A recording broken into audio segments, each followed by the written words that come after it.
Hi, my name's Dee, and welcome to Sunchild Tarot, and welcome to your new moon reading for the sign in the title below. Because it's a bulk introduction, which you don't have to watch every time, because I would say you really want to watch three of these. You want to watch your sun sign, which is the I am, your rising sign, which is how you are presenting to the world, what is happening in the outer world for you, and you want to watch your moon sign because, of course, it's the moon. It's a new moon. Of course, your moon sign would be relevant. Now, I'm not going to go in for long about the astrology of the new moon.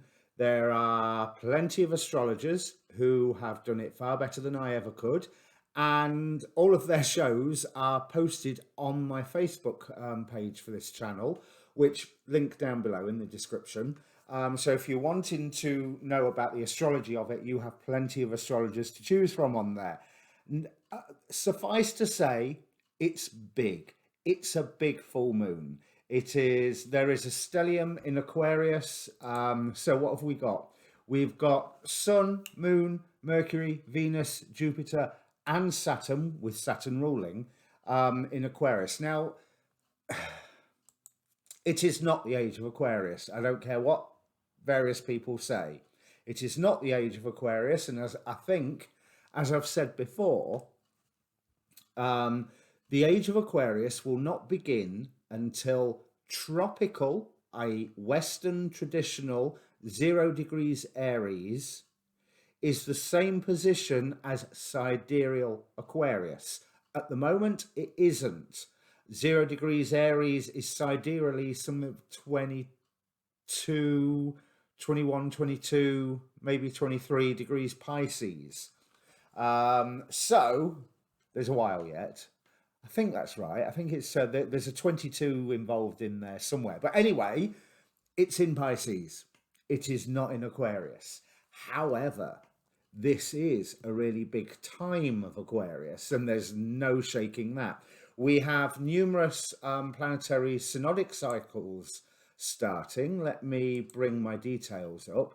So we've got just this week alone, and there's been a fair amount over the past few weeks, but just this week alone, I mean, bear in mind, this is all under the Great Conjunction.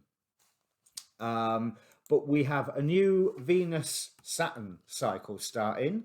Obviously, a new Sun-Moon, but that's a monthly one. A new Sun-Mercury, that's quite frequent.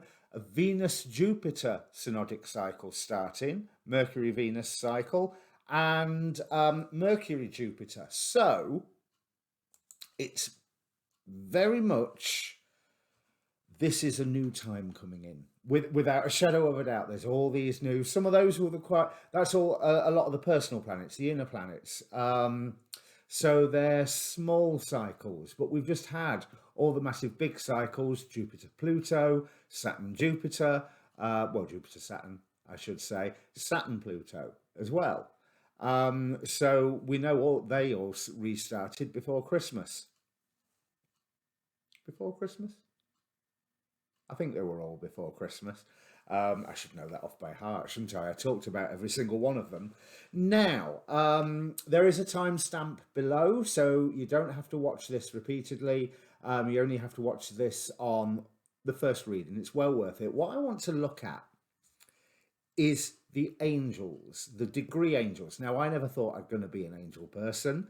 But the degree angels are the Kabbalistic angels, who are very traditional, mighty and terrible. So, of course, I'm drawn to them like a moth to a flame.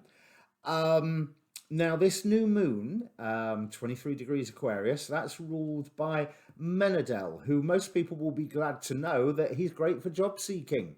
So if the economy and the virus and all the economy crash and what have you has affected you, now is a great time to ask for some help in job seeking and redesigning what you want to do next, because that's a lot of this Aquarius stuff. It will exhibit in community with an independent streak, which may sound like a bit of an oxymoron, but I think I've got my head around that idea. Um, so you, a lot of it is internal right now that you will be later putting into practice. But that is, so Menadel, let me bring up my details here. You'll have to forgive me, I am referring to notes. I don't know all this off by heart. Menadel, as a degree angel, is seen as fearless and presiding over inner and outer work. And there's definitely this theme of the inner and the outer work going on with everything, everything that I've been looking at to do with this. Now, Menadel has been active. Let's have a look. Menadel was active last March and April, which I think was, let me just double check this. I think that was Uranus. Yep, with Uranus at 5 degrees Taurus. And then there was obviously Mars arrived at 5 degrees Taurus in January. And now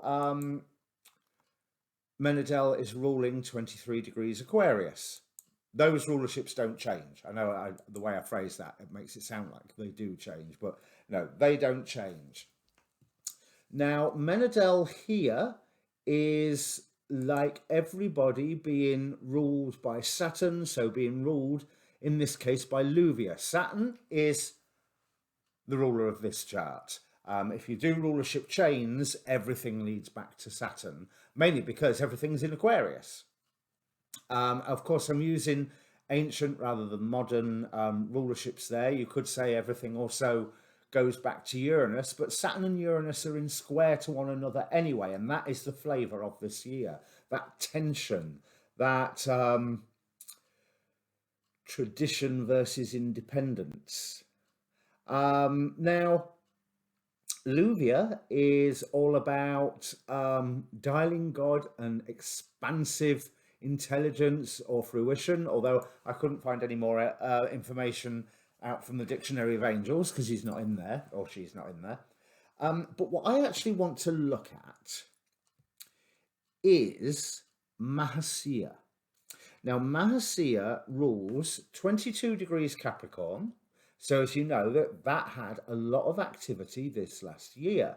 So today, or rather on the new moon, Mahasea is ruling the North Node. So is being ruled by astrologically the angel Rael, who is representing Mercury, or Mercury's degree, but again, then in Aquarius, ruled by Saturn, therefore ruled by Luvia in this chart. Now, Rael is about removing hatred, liberation. Rael helps to remove obstacles and impediments and to live in a universe without boundaries. Now, if that is not an Aquarius flavour, I don't know what is. So that also is just that one step less abstract than what Luvia is about. Luvia literally seems like it's channeling the divine plan that down into a way that not that we can understand, because we're never going to be able to understand that, but at least that something may be able to understand it. But Mahasea, as I said, was in control of 22 degrees Capricorn. So last year, that's Menadel's history I'm looking at. Last year, Pluto was there. Jupiter crossed over it. Mars crossed over it very, very briefly. And basically, Mahasea was busy going from the 1st of January last year, because that's where my records start, that I've got programmed into my database. Then it was active from the 1st of the year to the 19th of January. From the 16th of March through to the 21st, again in July for a couple of days, then 5th and the 6th, and then the 10th of July, all the way through, and this will be through Pluto, Oh no, all the way through to the end of November, again on Christmas Day, again on New Year's Eve, I notice, and then, okay, my records aren't complete, but that's what I've managed to dig out so far. Mahasea has been doing a lot of work with the energies of Pluto, with, as that energy of Pluto was deconstructing and doing what Pluto does, Mahasea was adding her flavour to it. Then Jupiter crosses over, giving that boost to the Mahasea vibration. Then Mars. So giving that kick in the pants to the things that had already been set up. And now the North Node. This has all been constructing stuff regarding our density. Well, yeah, our density, if you speak New Age hippie stuff, but our destiny. Deconstructing things, reconstructing things, building things, changing structures, removing and rebuilding structures ready for this whole new time.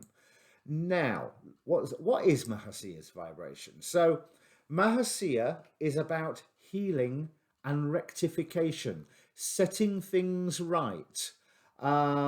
He's a seraph. He's part of the Sephirah of Kether, so that the highest Sephiroth, and he answers to Metatron, and he's a fire, represents fire.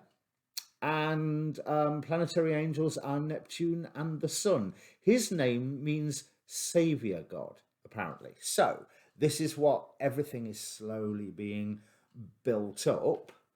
Hopefully that's expressing in all of us and all of our lives, where this Mahasea's energy is creating, building and moving and getting us to a place that is going to be better. That's the hope. I mean, obviously, it's reliant upon our cooperation to this, with this, and our openness to it. But it is really the way his focus has shifted from smashing things to now, okay, destiny, this way, I think is really quite beautiful.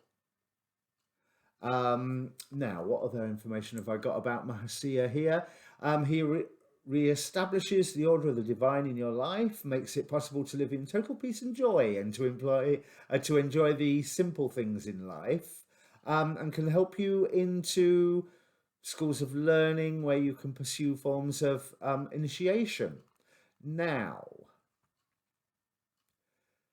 that peacemaking energy is going to be very, very useful, because there's also all the divisions are being highlighted to us, but they are being highlighted because of this healing process. Now, what I want to look at is the symbols for 23 degrees Aquarius.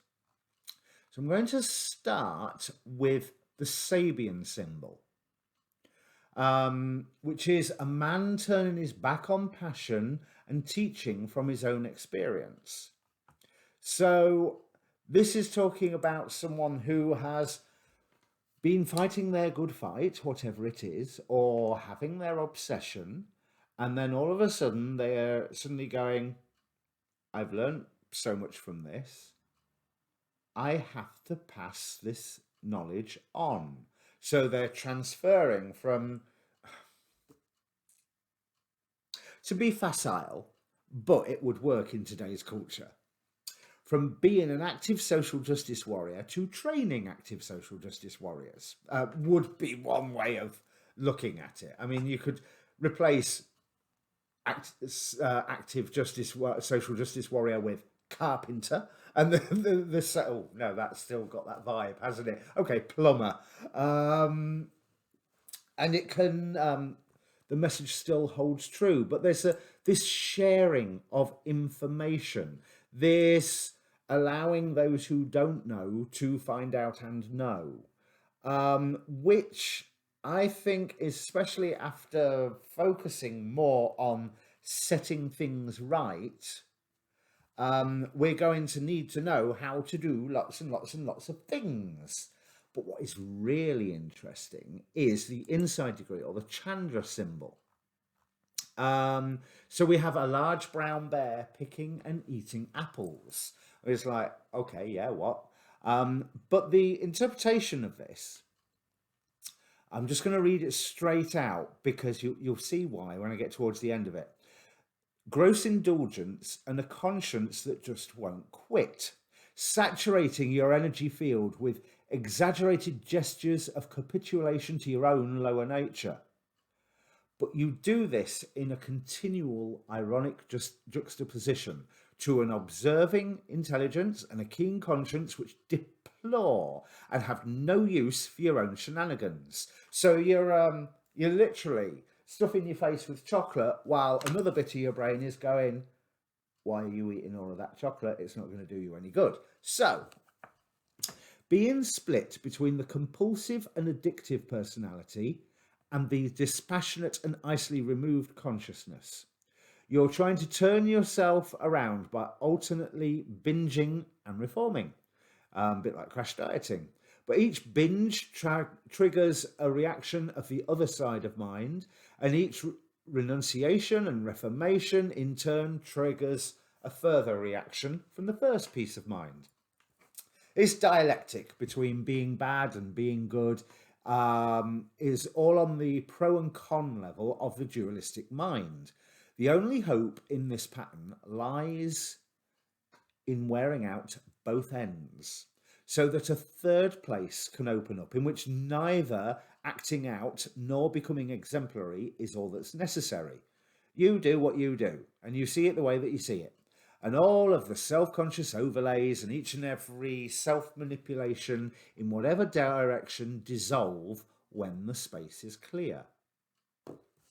So I know that I've mentioned on previous videos about how very divided we are in society nowadays. It doesn't matter where in the world that you look, there is divisions rampant, whether you want to say Democrat, Republican, Brexiteer, Remainer, look at Myanmar. But this energy, that symbol, that idea of wearing out both sides while we are learning how to do things better, because those who have a time to teach now are led to actually teach and teach everybody else, you know, whether it is how to get in touch with your angels and how to get in touch with God, or how to sort out a septic tank and sort out your plumbing, or carve a chair, or recycle whatever, or change the way that you're fishing, farming, hunting, what have you. All of these things, the very structure of our economy, as we know with the virus, is under question at the moment. And so there is going to be, and there is already to a certain extent, if you look at the right websites and email newsletters and what have you, a absolute cacophony of good ideas about how to move forward. All of this under the watchful eye of Luvia, who, let me see, what was the phrase again? Who has an expansive intelligence, brings things to fruition, and knows how to dial God. You know, so I would say that in itself is a superpower, you know. So if you if you are a fixed sign, oh, I've forgotten, where's my cheat sheet? Aquarius, let's have a look. I don't want to say it because I don't want to get it wrong. And it's not on my, fixed signs. Here you are, Leo, Taurus, Aquarius, or Scorpio. On a basic mundane day-to-day level, you can expect to get affected by this stellium through conjunction, through square, through opposition. But pretty much it's going to affect all of us. This is a global thing. The last time this sort of stellium in Aquarius occurred was in 1962. And we know how pivotal the 60s were for creating a shift in our society, even if things seem to have shifted back since then.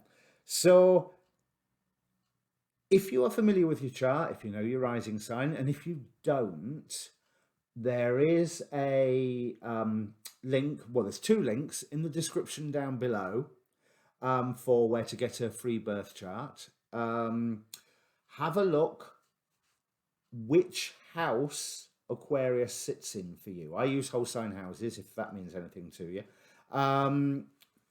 So for me, it's all in the 8th house. Or if you go by my sun sign, it's all in my 12th house. Oh, I'm expecting plenty of revelations coming along. And I must admit, my astrology studies have been just going, well, my degree angel studies, let's put it that way. I keep having moment after moment of, oh, I can do it this. Oh, I didn't think of looking at that. Oh, and what does this mean if I look at this? So there's like revelation after revelation already. And the new moon isn't even here yet.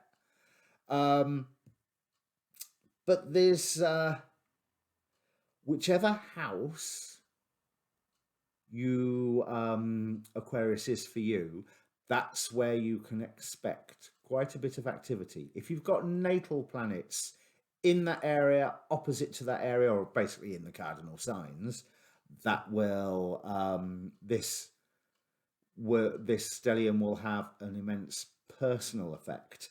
And again, that all sounds like random things, but go to the link AstroSeek or Cafe Astrology in the description down below, and get yourself a birth chart, and hopefully you'll make more sense of if what I'm saying sounds a little obscure, because I'll hold my hand up.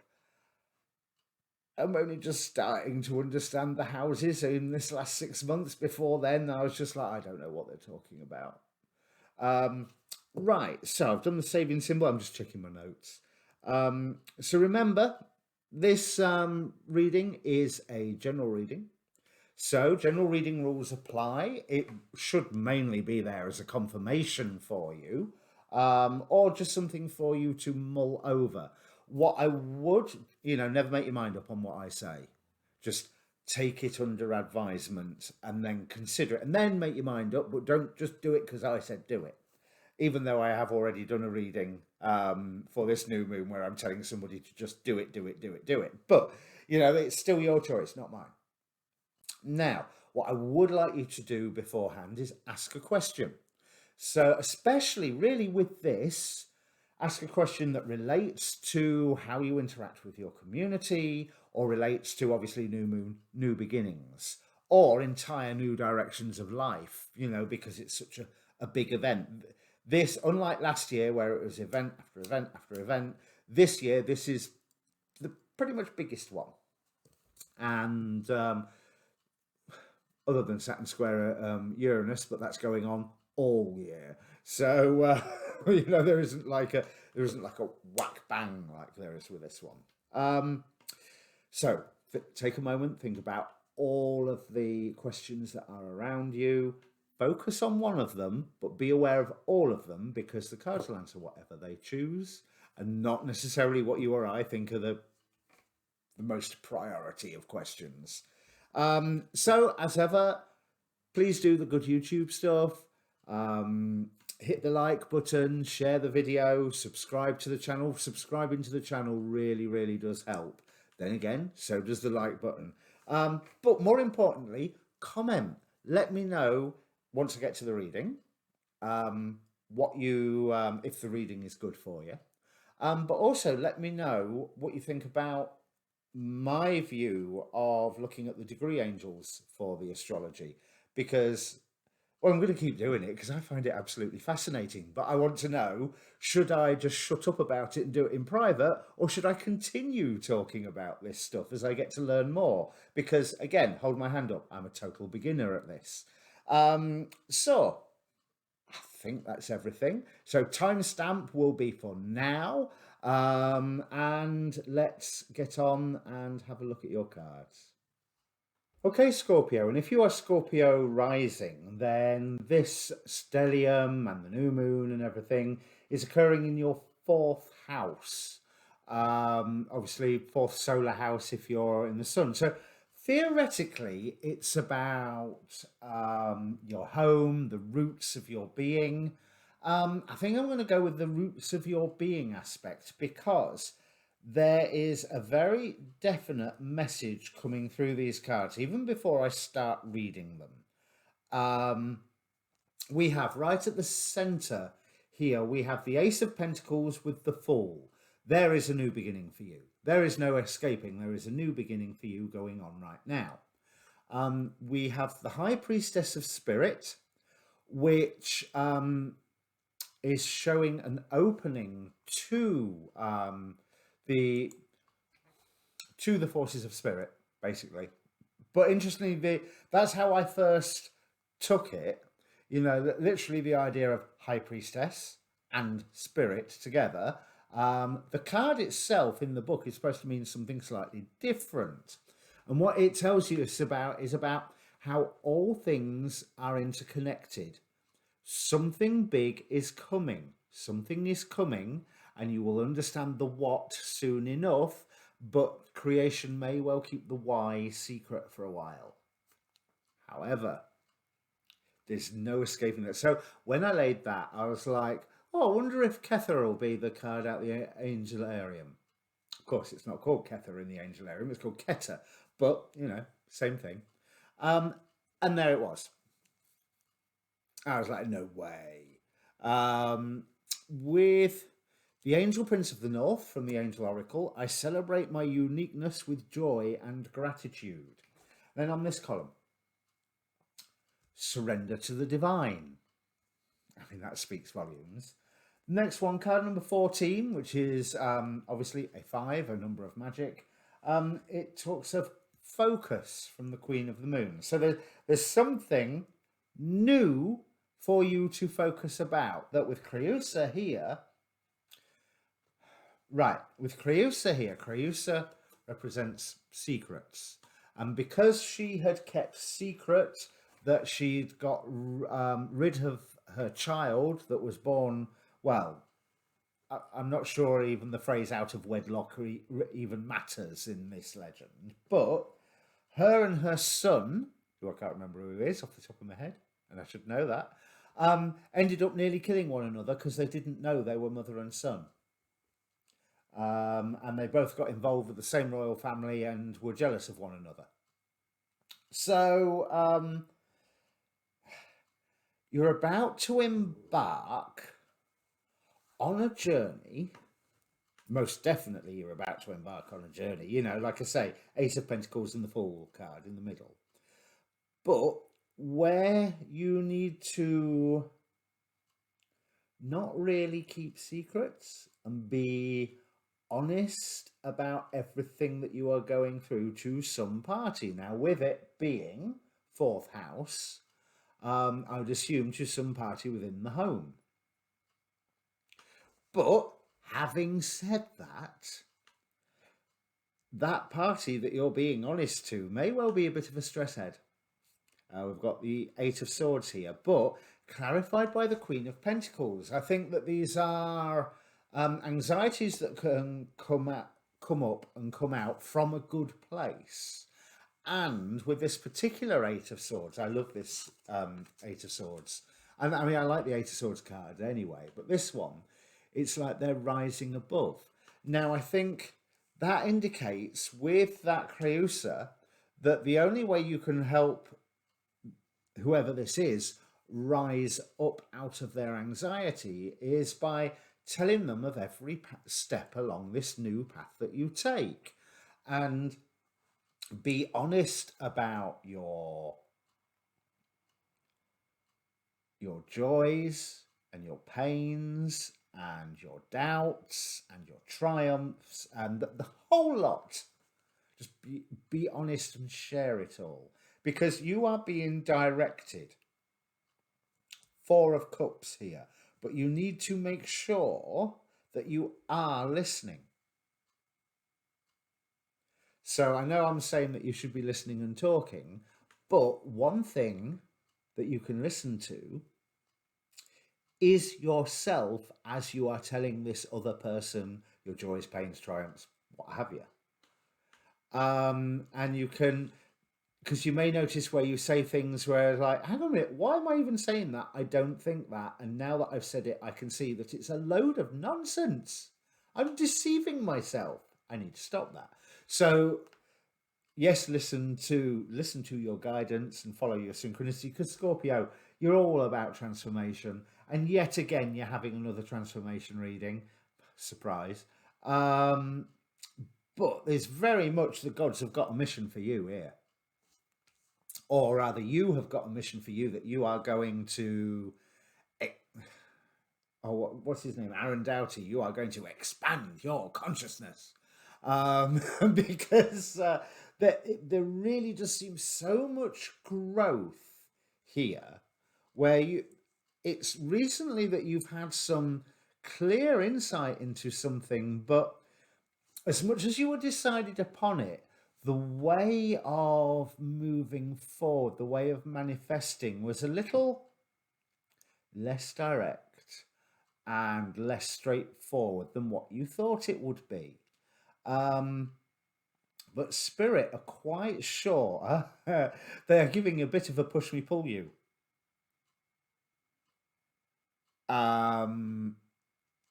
Influence here, because what's coming in here is Knight of Swords, Knight of Pentacles. But that Knight of Pentacles, I feel, is something that you're building that is firm. And it's not going to be that slow when it's clarifying the Knight of Swords.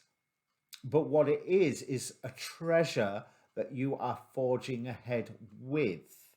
Knight of Cups here. So three of the knights with what you've got. So that it's almost like you have to be careful that your dreams are not intermingling with the dreams that you are presented with. You have to know the difference between one another. I'm not saying that you have to give up on your dreams and, suddenly go and be a Buddhist monk somewhere, or go live in an ashram or up a mountain. Although on the bottom of the first deck, you have got the Hermit card. So that it's all very much about your spirituality and about how you're feeling, you're placing the world here. But there's practicality here with that Knight of Pentacles coming in, with that Queen of Wands propelling you, with the Emperor being the time that you are moving into. You are moving towards a better place. But that journey, I'm seeing the link between these two cards here, that journey is dependent on you listening on your guidance. So there's what is true and what you are being told, and then there is what you want to be true and want to be being told, and then there's what you are actively telling yourself. And again, talking to somebody else, sharing this entire journey pathway with them, not only puts their mind at rest, but gives you a chance to listen to yourself, and because that's why talking therapy works, why did you do such and such? Well, it's because blah, blah, blah, blah. Oh my God, what did I just say? That makes no logical sense whatsoever. And that unearthing of where you've got some weird belief stuck in your head that you didn't even realize was there. Now, you are hoping to put an end to some form of torment, some form of issue, make it lost at sea.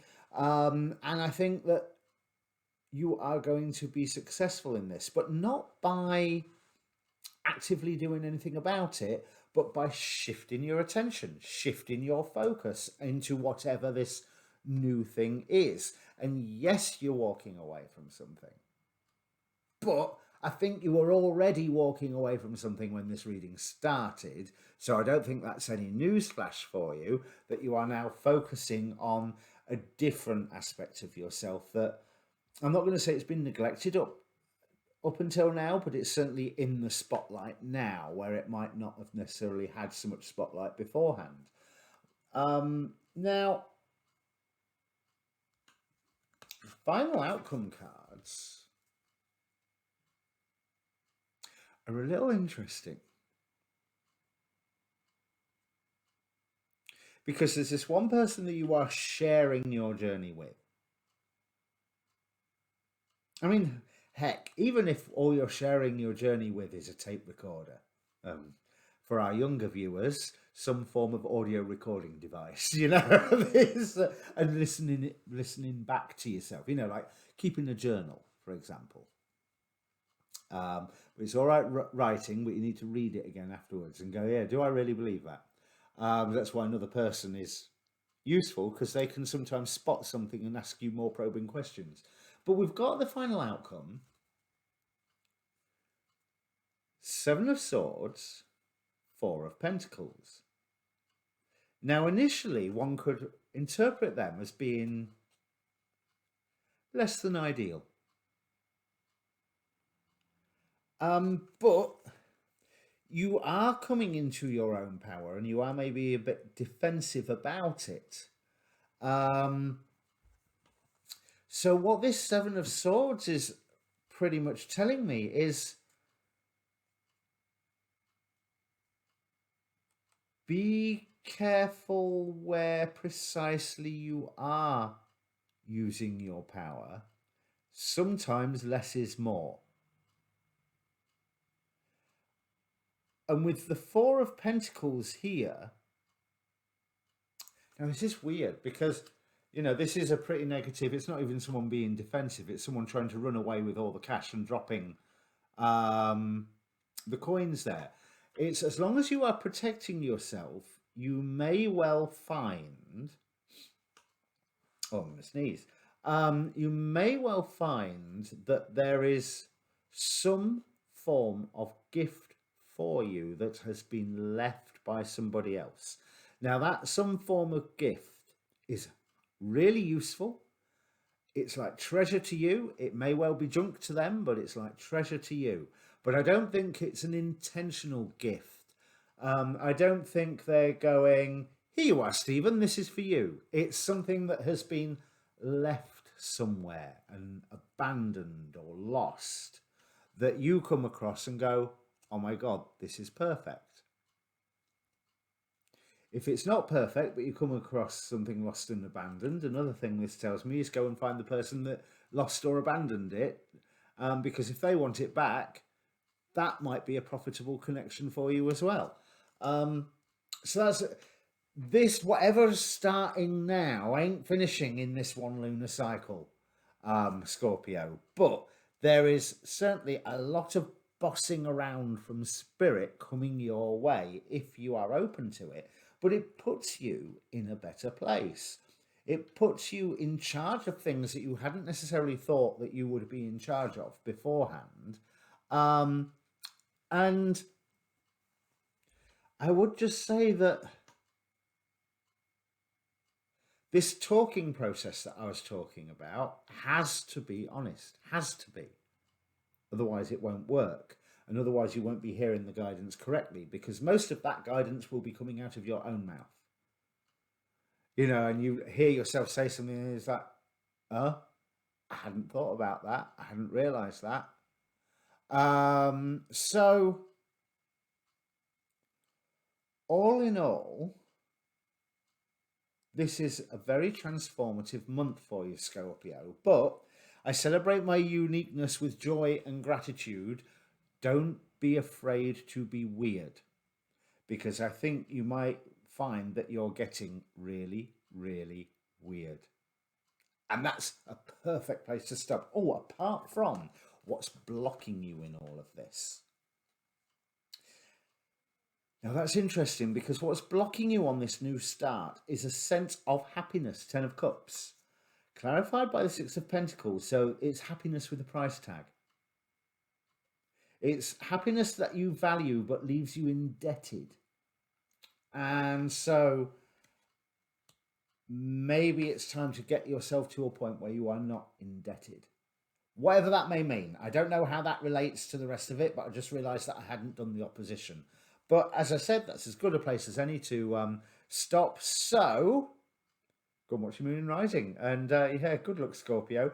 This should be a hell of a journey for you. All right? Cheers.